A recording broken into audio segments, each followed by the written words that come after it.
So, girl, I got a couple minutes. Let me talk about 911. Obviously, this video is going to be cut in pieces, but let me talk about it right quick. You see this girl and this man, they flying over, California. They flying past the Hollywood sign and all of that, this, that, and the other. And all of a sudden, there's turbulence. And I'm like, Lord Jesus, Lord, we're going to have another plane crash? We just had one like 2 episodes ago, and now here we are again. And it's shaking, and he's like, go to the last page. Look at the last page in the manual under your seat. And read off the checklist to me. And she's stressing. I'm stressing. We all stressing. And she's like, make sure this is going on. He's like, check. Make sure that's going on. Check. Make sure that the woman in the passenger seat is in love with you. Check. Girl, the hell? And he proposes. And I'm sitting here like, girl, I will never accept a proposal like this. Ever. Ever. All of a sudden, she's having a cardiac event, an infarction. It's an infarction. She done passed out. She was holding her chest. She passed out. Now he got to call the ambulance, call 911. Here go Connie, Abby. She on the phone like, girl, what's going on? He like, this is happening. And she's like, okay, well, where y'all at? Give me your location. I'm in the sky. And it's like, girl, the hell. So now he got to find somewhere to land. She mad at him because he tried to propose to her. She mad like I'm mad. We sit here mad. Me and Abby was sitting here like, girl, this is stupid. Stupid. But she got to do her job. I don't. Because I would have been cussing him out down boots. But that's just me. Let me do this. Oh Jesus. This is why I can't have these cords and things. I'm all tangled up. But anyway, he lands in a golf course, and the dispatchers come, not the dispatch, the folks under the emergency, the first responders pop in. And I'll call y'all with the rest in a minute. Okay, so anyway, girls, so they park on the golf course.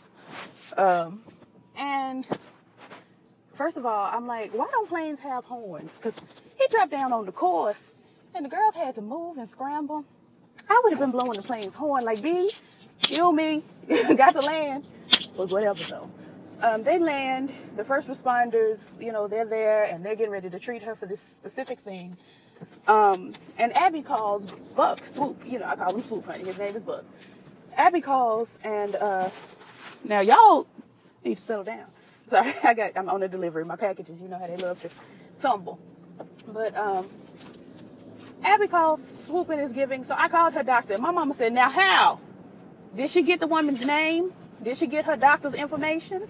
How she called? I said, look at my mama catching stuff.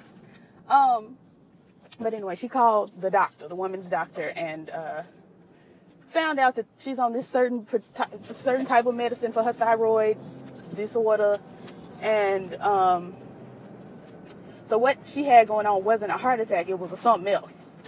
Broken heart syndrome, something like that. So they give her this other medicine. If they would have given her this one medicine, it would have been, catastrophic. But they gave her this other one, so everything is all right. She wakes up, slaps the dog foolishness out of her man, and says she's going to marry him. And I'm like, I would not have. I'm not going to marry somebody that's going to pretend like I'm dying to get me to... No. Nope. That's just not the way it is. But anyway, child, so that's that. Moving along, we see Mama, Abby's mama. She baking and carrying on, and Abby's poking fun like, girl, you ain't never been nobody's baker. What is this? And it's just really cute. Mama is, on the lucid side.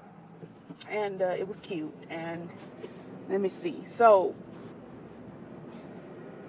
the crazy woman, because we saw her twice. But there's a crazy woman. Her name was I think I wrote it down here. Melora. Melora is on a date. She's on a date. She has planned out this evening, and first of all, you can't plan something and not tell somebody your plans and then be mad that the plans don't go right. Now, I tell people every piece of my plan when I'm planning something, so the plans can go right, and they still don't go right, and then I be pissed, specifically with my mama, because I try to plan things the night before, the week before, or whatever before, and the day of, she act like, I'm not going to do it. I'm not going to do it. Excuse me, beep, beep. Anyway, child, so Melora done planned this evening, and she told this man she wanted some diamonds or whatever. He gives her the diamond brand. Okay, I was going to turn right there, but all right. I guess you going to turn right there instead? Aggravating, but okay. Like, I really was finna I cannot stand this parking space. The parking situation over here. But anyway, so he got her the Diamond brand chocolates, and she's like, well, I wanted the diamonds. And he's like, girl, you had these chocolates. I'm not finna get you no diamonds. And then they continue to fight, and he says, you know, I have two other girlfriends or something like that. You're not the only one, and da-da-da, blue, blue, blue. And she goes on to say, well, you told me you love me. And I'm like, well, shouldn't have done that. Should not have done that. And he's like, well, I tell everybody that. And I'm just like, well, why? Why do you do that? Why do you tell everybody you love them? That's just not realistic. And so now she mad. She done tied him up and whatnot, honey. A neighbor calls, and the neighbor was black. The neighbor calls the police and is giving. So look, my neighbor's got something going on. I'm not finna involve myself in it, but y'all need to come on down and see what's going on. So Angela Bernadine Basket, she comes on down, and I'm just keep circling this parking spot until I find a place to park. She comes down and she is alone. And I'm trying to figure out, why does she not have a partner? Like, I understand that some cops do work alone. But why doesn't she have a partner? It's on my nerves. So she tells the woman, you know, Valentine's Day is terrible. Niggas ain't worth it. And all of that. Is that skin? I've been dealing with a piece of skin on my nose, and I thought I got it, but I didn't. Let me get the... Yeah, so she proceeds to say, you know, men ain't worth it, blah, blah, blah. And saw that she had tried to kill herself at one point. She had a scar on her wrist, and she's like, well, if you get the blues again, you call me and talk to me now. I'm on duty all night. We ain't gonna do no killing of ourselves. And she goes on about her day. I'm gonna come back. I got to do this delivery, and I'm gonna come right back. Hold on. All right, back. I'm exhausted. It is hot. Jesus. Anyway, back to this. Let me see. So let's get into what you call it. I can't think his name. Shimmy Cocoa Puff. He's back at work after having his brain impaled. I turned to my mom and said, girl, the death that I would have died. I would have been so dead, child. With a hole on either side of my head and a bar sticking out of it. Girl, dead. But he's back at work. I would have been, if I didn't die, I would have been severely impaired. Severely. But he's back at work, child. And they're throwing him a party. They done got him a cake with his likeness, with a bar sticking out of its head. But I'm like, that is such a boy thing. Because if I had died, like this man, Nibel had died. I'm sorry, y'all. I got to let the windows down. It is hot. I am perspiring. I'm literally perspiring. But yeah, I wouldn't have wanted a cake like that. But that's just me, though. Anyway, so he's back at work. Swoop invited Abby to the little function, the party, the get-together. And so that's, I guess, what they were making the cookies for. Abby's mama and the caretaker. I think her name was Carla. And Abby, they were making those cookies, and she took the cookies to the party. So they get to the party, and everybody's like, so she does exist. This boy wasn't lying. And she kind of fine. Because Connie Britton is absolutely stunning. She is gorgeous. I love her. Honestly, everything I see her in, I'm like, Connie! Every time, like she my auntie or something. She is. That's my white auntie in my mind. I'm gonna have to call her and let her know, hey niece, you're my auntie. But anyway, she comes to the party and everybody's like, oh, okay, hey, you better do it. And what I found very interesting is nobody said, well, she old. You 15. She 50.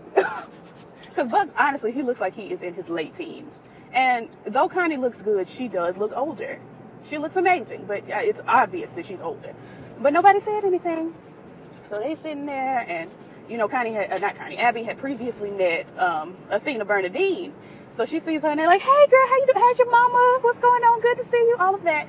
And then bald-headed Aisha comes over. I guess her name is Hen. I believe they said her name was Henrietta, but she goes by Hen. I'm going to keep calling her bald-headed Aisha, because that's just what I feel like calling her. And honestly, it's no disrespect, because I live for her. I do. I remember that episode of Hawthorne where she came in with her baby. She was homeless, and she had had this baby, and they tried to take her baby from her, and she wasn't going. But this ain't even about Hawthorne. Ma'am, you did not have the right of way, but you're 100 years old, so I'll let you have it this time. Anyway, so she comes over and kind of gives Abby a little bit of a hard time. She's like, well, it's nice to know that you actually do exist. And, you know, what y'all doing for Valentine's Day? And Swoop is like, well, listen, I got to work. We ain't really playing nothing. And she's like, I mean, I got to work too. We work the same shift. We get off at 2 o'clock. I'm going home to my wife. What you doing? Like, she basically strong-armed that boy into taking her out, which I think it was a good thing. I think this is a good thing for both of them. You know, showing that he does need to learn how to date, and she does need to get out the house. So it was cute on both ends. Daddy Bobby is really adorable in this episode. He gives Buck a lot of fatherly moments, and it's just really cute. It makes me sad that he lost his family, but I'm happy that he has Buck kind of in lieu of his family, because everybody else in the firehouse, you know, they have their moments, but they all grown. Buck, he's a child. And so Bobby gets to kind of nurture him and bring him up as he would his own child. So I think that's really nice. What time is it? Girl, I've been gone for literally ever. It's been 20 minutes, but whatever. Anyway, I'm going to come back for part 3 in a little bit. This day. I'll be back. All right, girl, I am back. Girl, I didn't realize I left this window cracked. And it's raining. But maybe I just let it down because ain't no water. Oh, no, it is. Anyway, girl, so back to this. I was talking about Buck and Bobby and their father-son relationship and all of that. So, hold on. Let me make sure I tiptoe right on out of here because, girl, it is wet. And y'all know, those of you that have been here a while know, that my car does not like to drive when the road is wet. Those wheels turn, but the car don't go forward. And all of that. And it hydroplanes a lot. And I'm like, girl, settle down. Throwing a tantrum. Back to this, though.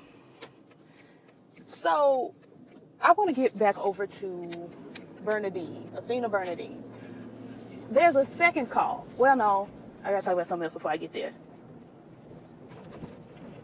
I'm sorry. This episode was a lot.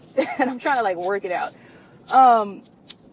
Let me go back to dinner. So Bobby is fixing Swoop's tie and all of this, getting him ready for dinner, and, you know, telling him, don't sleep with this girl. Don't do that. Just get to know her. You know, you like her, so get to know her, have a regular human interaction. We ain't got to be all butt naked and carrying on. And let me tell you something. Abby has stepped out, honey, in high fashions. She came out, she had on her little strappy black heel sandals and a little asymmetrical black dress with the off the shoulder. She put her contacts in for the evening, and I said, you better do it. I swear, Connie Britton, I'd be like, every time I see her, I'd be like, Connie, yes. I love her. I do. I love her. But yeah, she has stepped out looking high fashion and very cute, but still, the way they've got her, like, her makeup, I guess, or maybe, like, her hair, something still makes her look real down to earth, like, real regular. Like, she was high fashion on Nashville. On this show, there's, like, one little thing that I can't exactly pinpoint that's got her looking real, you know, cool, calm, and collected. Regular. But that's how her character is supposed to be. So, you know, that's what it is. Anyway, so they go to dinner, child. He nervous, she nervous. She's thinking about, Lord, is they going to card him and not card me when, you know, as far as the alcohol and, you know, all of this. He got them a nice little table at a nice little restaurant because, you know, he knows the owner. He saved his life or something, girl. I don't know. And he taking gigantic bites of bread. He slapped a lot of butter on that bread. And honestly, I love butter myself. So not like Paula Deen, but, you know, I do enjoy butter. He slapped, all this butter. And he, you know, is in his head repeating, you know, don't sleep with her, don't sleep with her, don't sleep with her. And he took a giant chunk of bread and bit into it. And I'm like, don't take smaller bites. Because first of all, you look a mess. You look country taking giant bites like this. You're supposed to, you know, nibble and chew. This is an appetizer. Ooh, it's jumping out here at the Chick-fil-A, but I'm going. Yeah, girl, you're supposed to nibble, and then you're supposed to chew, and then you're supposed to swallow. Small bite, chew it up, make sure it is fit for consumption, and then you just go right on and then swallow it down. But he took a big bite, started choking, and being a first responder, it did not make sense to me. But Abby has to tell him, no, don't take a sip of water, because then it'll get stuck. As he was taking this sip of water, I'm like, you a first responder, you ought to know not to take a sip of water. What in the world? But He takes this sip of water, and now the bread absorbed the water, expanded, and closed up his airway, so now he can't breathe. And I'm like, I turned to my mom and said, if he is pulling the same move the man at the beginning of the episode pulled, as far as pretending that we gonna die in order to, get some sort of a, relationship or gratification, I'm gonna be pissed. I really was looking like he better not be playing with her just, to get her to give him mouth to mouth, because I'm gonna be pissed. But she was doing chest compressions. He wasn't breathing. She was, trying to do mouth to mouth. He wasn't breathing. She had to call 911. They had already called 911. She called, and, they didn't get there in time. So she calls, says who she is. I'm Abby. I work there. Patch me into, what's her face down in medical emergencies and all of this. So they patch her over, and girl answers the phone. She's like, hey, how you doing? It's me. I need you to tell me how to cut this man's throat, doing an emergency tracheotomy. And I said, no, Jesus. No. I'm so scared of tracheotomies.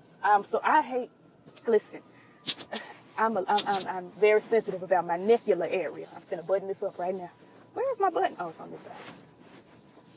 Have the buttons always been? Is my shirt inside out? No. I guess the buttons have always been on this side. This is a boy shirt. They put the buttons on backwards. I got this out of the men's youth section, because they had these in the women's section, but they were a thicker material.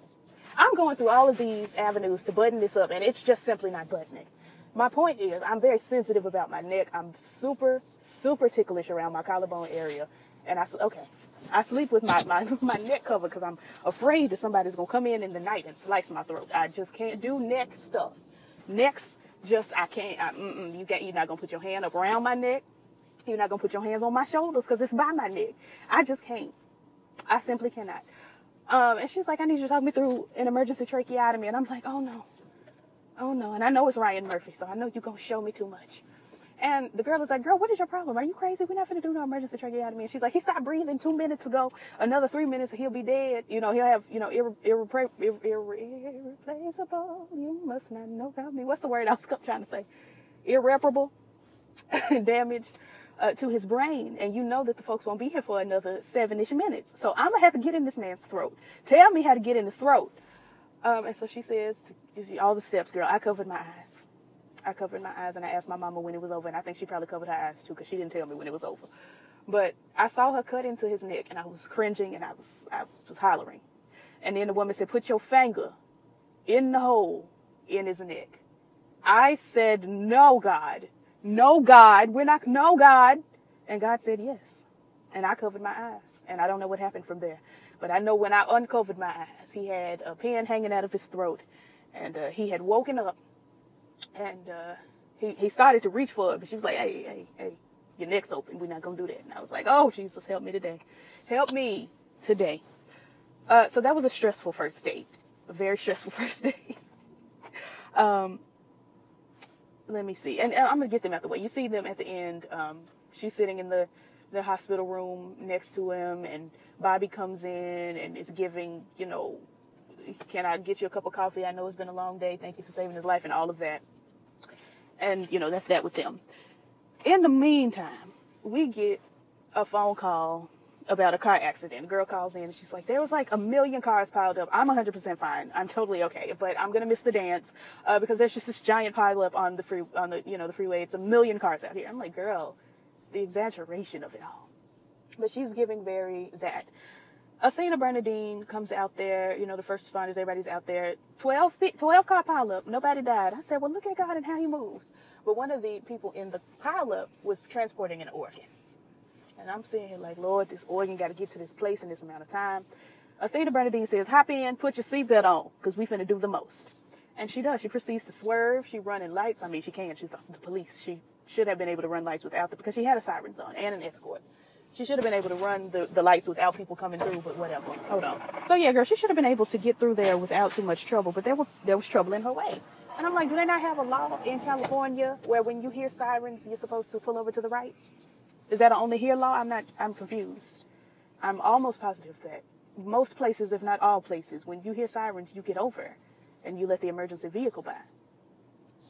But whatever, they were swerving, honey, and doing the most and carrying on, and the man looking at his watch like, we not gonna make it. And she like, tell me who this organ going to? And he says it's a 16-year-old girl. Her family is flown to town for this organ, and you know we need to get it to her. Blah blah blah. Athena Bernadine's like, we gonna get her this organ. We got this. She pulls up at the hospital. The doctor, you know, comes out. The man runs in with the organ, and she's like, "You may have just saved somebody's life tonight." And she's like, "Well, yeah, girl, this my whole job. Like, that's all I do every day." And then she says, "You know, what's better than delivering a heart on Valentine's Day?" And the woman says, "That was a kidney." And she's like, "Okay, well, just as good. I'm sure. Yeah, it's same. It works." But what I don't understand is what the rush was, because with a kidney, you can last a little longer on the operating table without a kidney in your body than you can without a heart in your body. So what was yes, you need to bring that organ in a timely manner, but she didn't have to be doing all of that. And he didn't have to be putting all that pressure on her to be doing the most. Anyway, so she's coming out of there. She gets a phone call to go back to the crazy woman's house, Melora. She goes to Melora's house, Jesus, and you know, she lets her in, and she's like, "Yes, I wanted to thank you so much. Here's some wine, here's some chocolates. You know, you really helped me tonight." And the woman, and Athena Bernadine is like, "Girl, it's what this is my job. Like, praise is what I do. Come on. When I want to be close to you, I lift my hands in praise. Come on, God, you better come through." She's like, "This is just what I do. It's what I do." I need to go listen to that. I ain't heard it in a while. But yeah. And Melora swings around, honey, and splashes her with wine. And hold on, I got to get this food. Hold on. All right, then. So wine is where I left off. I'm sorry, I had to eat my lunch right quick, because, girl, I can't be fooling with y'all and starving to death. So the woman spilled wine on Athena Bernadine, and she says, "Excuse me." She says, "Oh, I'm so sorry. You know, the bathroom is around the corner to the left. You know, blah blah blah." And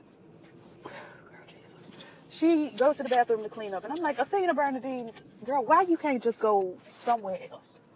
Go back to the station. Go somewhere else."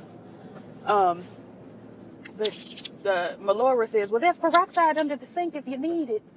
And she says, No, I'm all right. I'm going to make it." And then Melora says, "And there's ammonia under there, too. It's really good for cleaning up blood." I said, "Who bleeds? Who's bleeding, Melora? Who is?" On my nerves. Because, like, girl, she's not bleeding. You spilled wine on her. She's not bleeding. There was no need. And so then she, opens up the cabinet, sees that she's on a whole bunch of pills. And then she pulls back the shower curtain and sees that there's blood at the bottom of the drain. And I said, "Well, niece, why you ain't use the ammonia at the bottom of the drain?" The whole thing was on my nerves. Melora worked my nerves from the beginning to the end. She got on my nerves. But anyway, so then you see Athena Bernadine calling for Melora. "Hey, girl, where you at?" She got a gun drawn, because she already knows this ain't normal. She's got a gun drawn, and she's walking, and she's calling, "Melora, girl, where is you? Where you be? Where you at?" Like them old Boost Mobile commercials. "Where you at?" "Oh, you know where I'm at." And she opens the door, one of the doors, and she sees the man that Melora was on the date with. What was his name, Jesus? Dean? I don't know. I'm making up something at this point. We're going to go with Dean. Dean is in there, laid on a table, cut up, and super glued back together.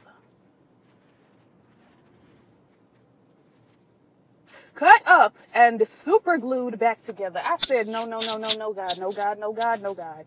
No God. But God said yes. And so, excuse me, then you see a little bitty revolver at the nape of Athena Bernadine's neck. Excuse me, girl. I had a Coke earlier. I knew I wasn't supposed to. I don't like Coke really, but I needed to pep myself up.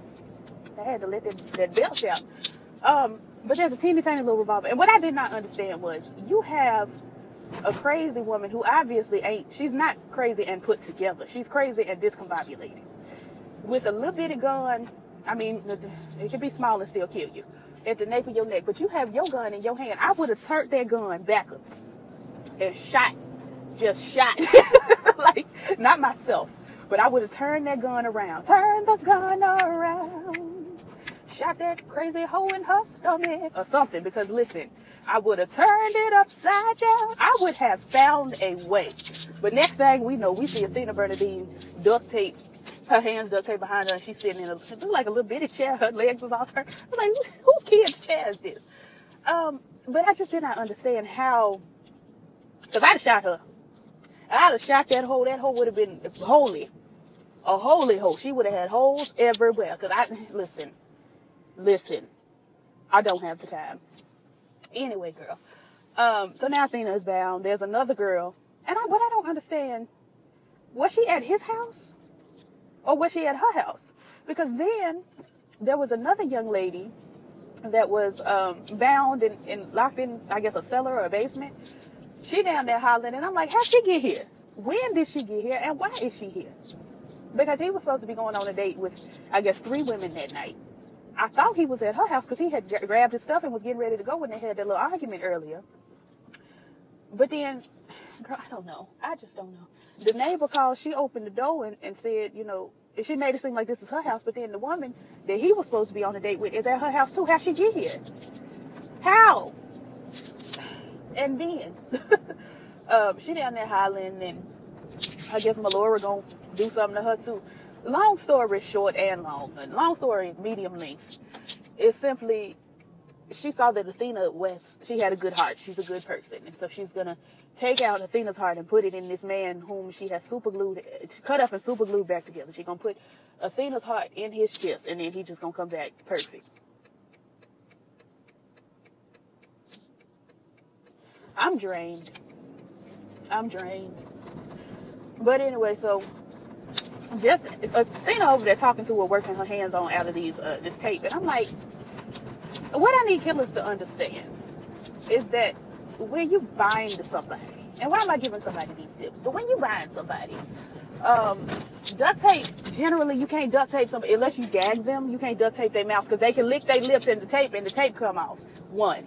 2, if you duct tape somebody's hands, generally people get sweaty hands when they're in dangerous situations. I don't. My hands be dry as a bone, but that's just me. My hands hardly ever sweat.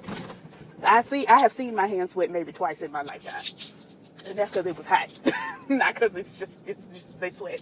My hands dry. My god brother, he has the most dewy of hands. He has the wettest hands, just naturally wet. And I'm like, ugh. Because he'll walk up and, just keep it to yourself. But generally, most people, I believe, have a sweaty hand in an alarming situation. And so, duct tape, like, it's a good adhesive, but it doesn't work well for moisture. It don't do well in moist situations. So she just slid out the tape. Just as the young lady is getting ready to, I guess, chop her up too. I don't know. She raised her knife back like she was finna really do something, honey. I don't know. And she get ready to draw it down. Athena has come out of her tape. She stands up, and the doorbell rings. It's just a lot going on. So she gets a bottle, knocks the girl out, knocks her out with the bottle. She laid out on the floor. Athena steps over her and goes to answer the door. I said, Athena, restrain her first. Restrain her first. What? Athena really tried me with that one. You knocked her out and you expect, she crazy. I'm not going to hit somebody over the head with a bottle and assume that because I've hit them over the head, they are now subdued. She's crazy. She could have got up like the girl at the end of Obsessed when Beyonce said, take my hand. And she took her hand, tried to pull her down, and Beyonce had to drop her.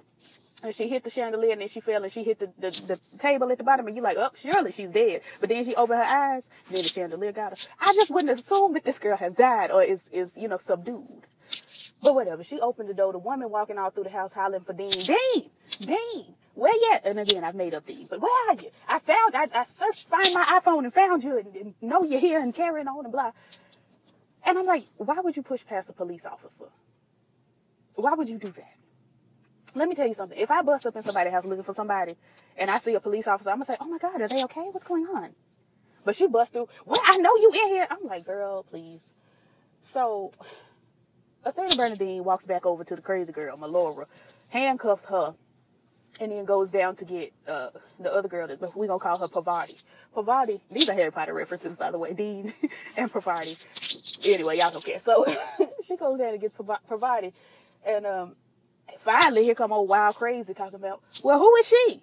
This was your boyfriend's second date of the night. That was her first date of the night. She killed your boyfriend. He ain't coming back. Dean in here, but he dead.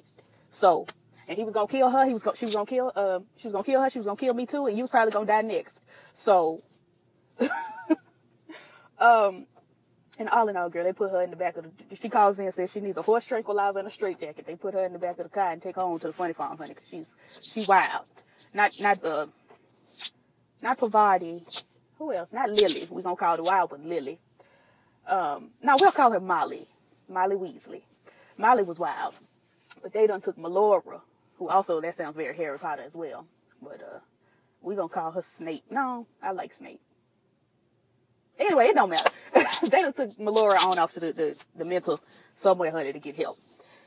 In the meantime, there is a man who calls and he whispering, I need y'all to send somebody. I think I broke my back. And it's like, what you whispering for? And I'm like, oh, so he cheating. As soon as I heard the operator say, you know, you whisper and speak up, then I was like, okay, he cheating. The moment I heard whispers, I said, cheating. In the meantime, though, they come out to the house. The woman opens the door, and the man is in there, and, you know, they look fine. And they're like, we got a call from the house. The man said he may have fell, broke his back. And they're like, it's just us. I'm the only man in here. She looking suspicious boots. I'm like, oh, okay, you got somebody. It's somebody else. And they're like, do you mind if we look around, you know, take a look around, make sure everything's okay? They're like, no, take your time, do your thing.